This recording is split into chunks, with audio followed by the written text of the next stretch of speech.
What the fuck is up, Kiss Army? Are you ready to rock and roll all night? Cause I sure in the fuck am. Ladies and gentlemen, welcome to yet another exciting, titillating, orgasmic edition of Radical Rock and Record Reviews. And I'm your host, Wild Ride bassist Mick Watkins, otherwise known as Dick Twadkins. And today, guys, we're gonna get right to it. We're gonna do a review and a vinyl unboxing of the latest Kiss Off the Soundboard album, live album. Here it is, bitch. Kiss Off the Soundboard. Live at Donington, Monsters of Rock, August 17th of 1996. We're getting in our time machine, our rock and roll time machine, baby. And we're traveling all the way back to the year of 1996. The epic year of 1996 when little 11-year-old, well, not really little, but 11-year-old Dick Twadkins went Kiss crazy. That was a year my life forever changed, and rock and roll grabbed me by the balls, and I sold my soul to the devil, and I sold my soul to rock and roll and all that fun shit. Because in 1996, dude, it was the long-awaited reunion of the original Kiss lineup. It had been 16 years since Gene Simmons, Ace Frehley, Paul Stanley, Peter Criss had been in makeup, in costume, on stage together, rocking out to those awesome, classic, heavy metal, 1970s Kiss songs. It had been 16 long fucking years. And in 1996, when the reunion was in full fucking force, that's when I was bit by the Kiss bug. I got this on cassette tape. That you wanted the best, you got the best cassette tape. I got it actually in one of those fucking, were those like the scams, Columbia House scams, where you get shitloads of cassette tapes and then you're supposed to buy some more, whatever. The Columbia House fucking scams. That's how I got my first Kiss tape. I got this and MTV Unplugged.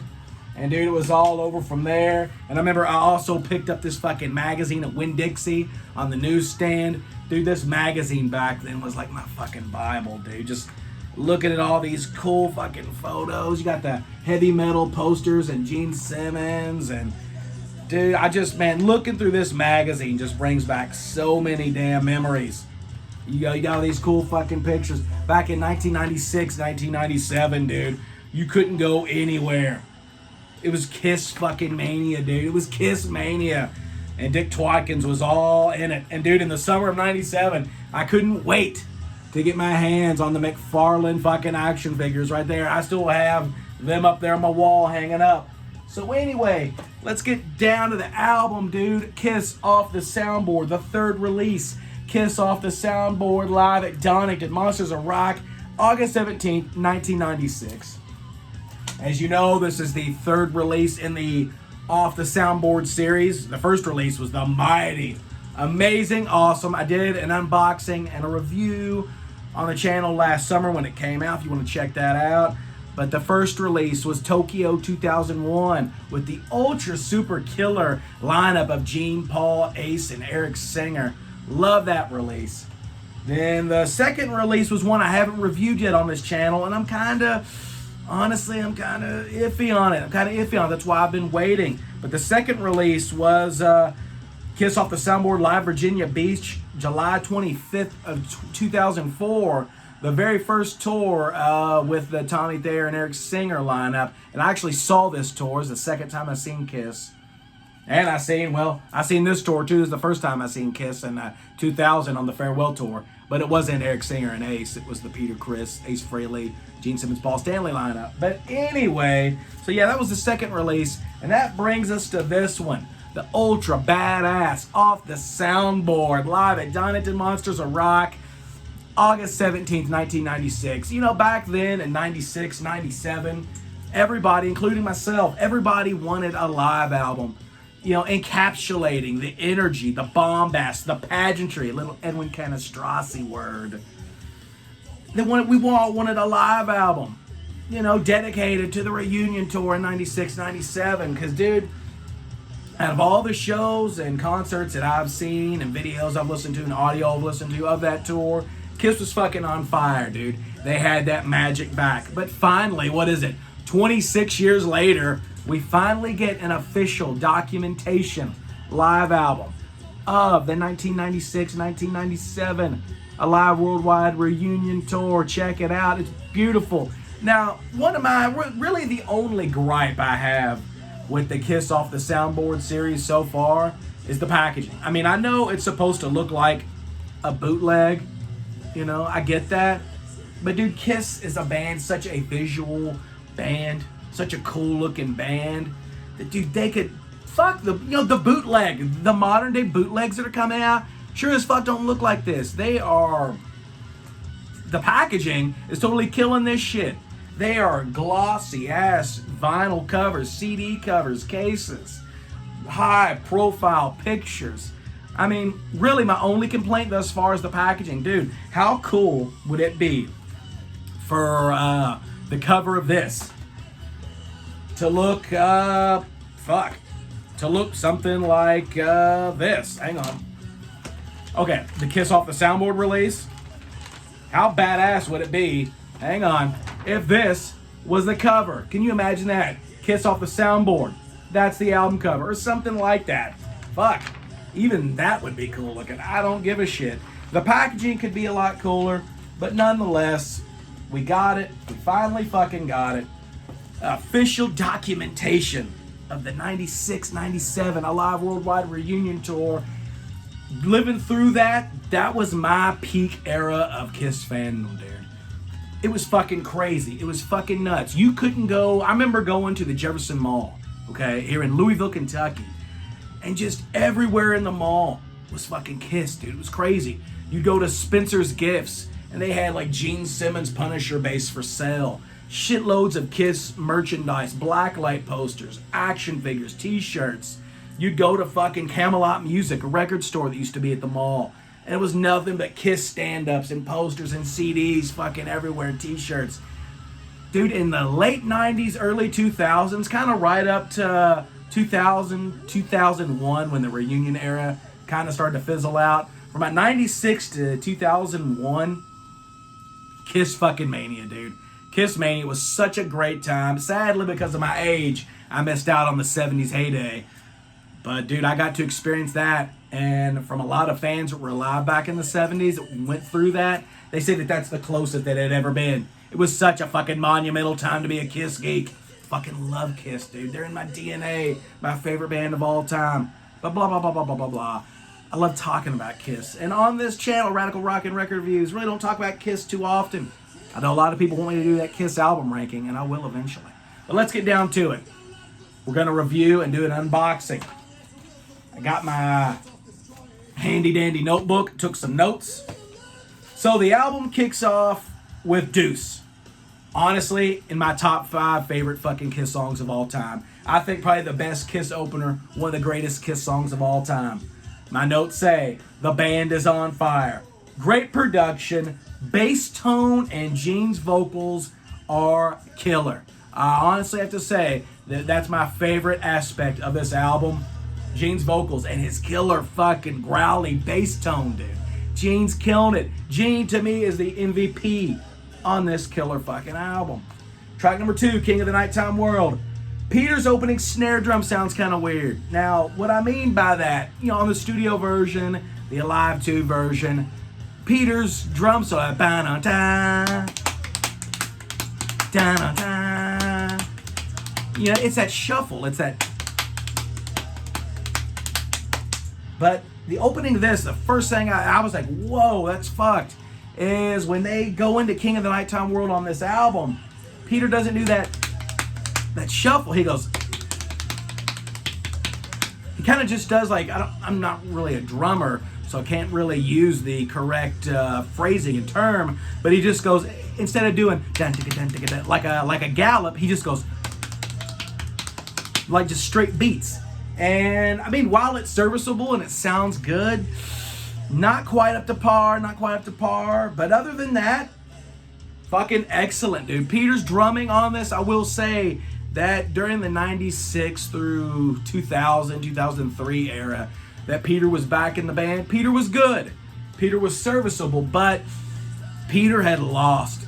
He had totally lost that cool jazzy, cool swing and vibe that he had in 74, 75, 76, even 77 to a degree.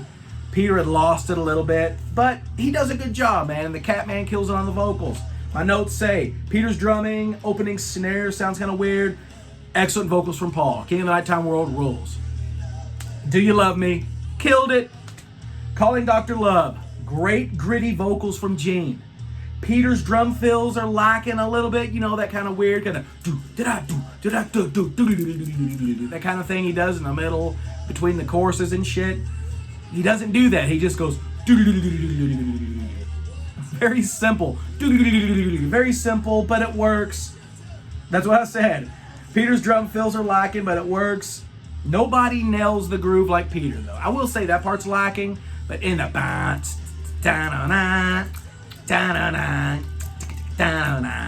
Peter nails the verse in the chorus of Calling Dr. Love. Excellent. Something that Eric Singer and Eric Carr could never do. Track number 5, one of my all-time favorite Kiss songs, Cold Gin. Excellent bass playing from Gene. Love Ace's singing the second verse. It's time to leave and get another quart. One of my favorite versions of this song, honestly. They fucking kill it. Ace kills the ending solo. Fucking love it. Track number 6, Let Me Go Rock and Roll. Energy out the ass. Band sounds like they're having fun. Everyone's on point. Let's go to the other side of my notes. Track number 6, Shout It Out Loud. Crushing version. Maybe my favorite version next to this studio. Ace flubs up his line and the come on everybody shout it now. I know he kind of fucks up a little bit and he rushes it. He goes, come on everybody shout it out. He just tries to sing it real fast when he could have just sang everybody shout it out or shout it out, something like that. But that's nitpicking. Who gives a shit? Still kills it. Ultimate rock and roll party jam. Shout out loud. Come on, everybody wants to fucking have a rock and roll party. Track number 7, Watching You. Excellent version. Crushing bass tone and vocals from the Demon. Just wish it had the Let Me Know extended ending. That's the only gripe. Track number 8, Firehouse. Solid version. Nailed it. Has that alive swagger and grit. Track number 9, Shock Me. Solid vocals from Ace. Great energy. Nice to hear him singing and giving a shit, unlike current Ace Frehley does on his current tours live lately in 2022. Ace is not cutting it. Playing wise, vocal wise, my opinion, Dick Twagon's opinion. Killer solo from Ace. Ace was playing good during this era. Ace fucking killed it. When Ace wants to, Ace can be the greatest. He could be such a great, influential, fucking killer rock and roll guitar player. And during this era, he fucking was my man. Besides my own father, my biggest influence as a musician and the reason I picked up the guitar. Nobody had vibrato like Ace did back in his day. Ingenious note selection in his solos, the dude was a fucking rock and roll master. Track number 10, Strutter. Perfect version. Paul was in peak performance during this era. Ace kills the lead. Track number 11, Gotta Thunder and Rock and Roll. The spell you're under will slowly rob you of your virgin soul. Great vocals from Gene. Peter kind of flubs up the drum licks going into the guitar solo. That's kind of a bummer. Other than that, it's a wicked version. Peter's drum solo sounds kind of boring and kind of weak. Definitely lost his 1974 to 1977 magic. Sorry, Peter. It's true. You can't deny it. To be a Kiss tard, Kiss geek, can't deny that. Would have been pretty good if the tempo was up a little bit. So far, God of Thunder is kind of my weak point in this album. But it's still cool. It's still killer. Track number 12, Love Gun, on point. Ace kills the solo. Track number 13, 100,000 Years. Nailed it perfect. 1975 fashion. One of the standout tracks on the fucking album. Black Diamond, track number 14. Dig the different variation on the intro. Great vocals from the Catman. The whole band shines on this track. Track number 15, Detroit Rock City. Excellent version. Killer vocals from Paul. Great energy. Like Tony the Tiger. Great. Track number 16, Rock and Roll All Night. Same as above. Excellent version. Killer vocals from Gene. Great energy. Never get sick of this song. It's like my declaration of independence. This is in my DNA. God, I fucking love this band. So on a 1 to 5 star scale, the Dick Twatkins rock and roll star ranking of albums, I gave this album 5 fucking stars. 5 fucking stars. Kiss in 1996, 1997, even 98, 99, 2000. They were fucking killing it. I love the reunion era. It's one of my favorite eras of fucking Kiss. My notes say, my kind of finalization said, if we can't get any new Kiss music, then this is what I want. Stuff of this quality. The band was truly on fire and Kiss was fucking back. And they were. So now it's time to unbox this vinyl. I paid $80 fucking for this.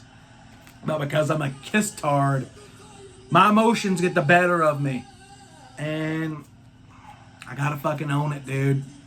Man, it killed me paying $80 for this. Fucking killed me. And that's when I realized that I'm somewhat of a Kiss tard, okay? I don't agree and suck the cock of everything that Gene and Paul say and do. But when it comes to Kiss's music, dude, fuck the politics and all the bullshit. When it comes to Kiss music, I fucking love it. And I gotta have it. So anyway, let's unbox this thing. There's the vinyl. This is supposed to be red vinyl. I guess this is kind of like the Gene release. Because I've noticed they've done green, they've done red, and they're doing purple on the next one, which is 1977 Soundboard on the Love Gun Tour. Can't wait. I think it's in Des Moines. Can't wait for that. I'll definitely review it. And then they'll probably have a blue one later on for the Ace color. So this is like the Gene color. So let's open it up. Get your Wild Ride exclusive glow in the dark Dick Twatkins guitar pick. You find the slit. You find the slit. And you open it up. Now remember, we gotta save the shrink wrap because I'm gonna take the hype sticker and place it on the vinyl sleeve because I'm a fucking dork and a Kiss geek. I love Kiss so much. So yeah, here it is. Boring ass cardboard bootleg thing. Could be way cooler, but I love it. At least Kiss is giving us new music.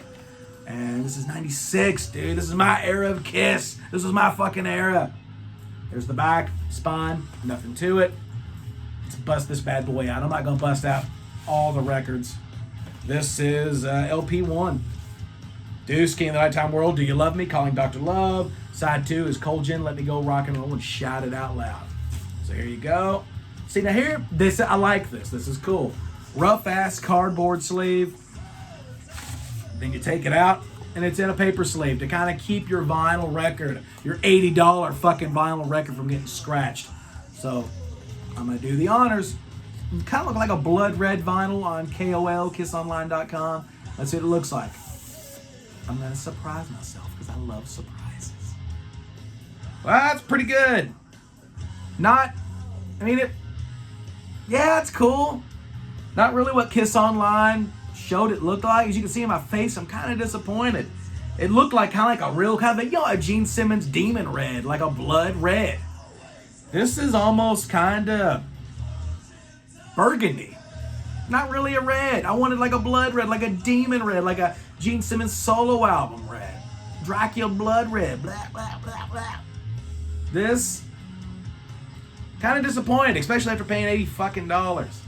But nonetheless, it's the music that matters, and I'm gonna fucking crank it up on vinyl. Even though I will say, CDs are better in my opinion. I'm more of a CD fan, but vinyl's fun, and like I said, I just love to collect. I love Kiss. They're my fucking band. They're in my DNA. They changed my life. So there you go, guys. That's my review of the latest Kiss Off the Soundboard live at Donington, Monsters of Rock. August 17th, 1996. Pick it up. Now, of the current Off the Soundboard releases, my two favorites are definitely Tokyo 2001 and Donington 1996. Which one I like better, I honestly can't decide.